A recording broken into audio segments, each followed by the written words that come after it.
आपण पाहत आहात BCCN न्यूज. जखमी अवस्थेत आढळलेल्या हंसाला कुत्र्यापासून वाचवत नागरिकांनी दिले जीवदान.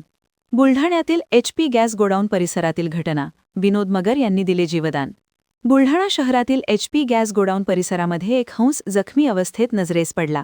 त्याच्यावर पुन्हा काही कुत्रे हल्ला करणार तेवढ्यातच विनोद मगर यांचे लक्ष गेले आणि त्यांनी या हंसाला कुत्र्याच्या तावड्यातून वाचवले. त्यानंतर विनोद मगर यांनी वनविभागच्या कर्मचाऱ्यांना माहिती दिली. वनविभाग कर्मचाऱ्यांनी तातडीने घटनास्थळ गाठत हंसाला वनविभागाच्या ताब्यात दिले. जखमी हंसावर उपचार करून त्याला नैसर्गिक अधिवासात सोडून दिले जाणार आहे. विनोद मगर यांच्या सतर्कतेमुळे एका पक्षाचे प्राण वाचवता आल्याने त्यांनी समाधान व्यक्त केले आहे.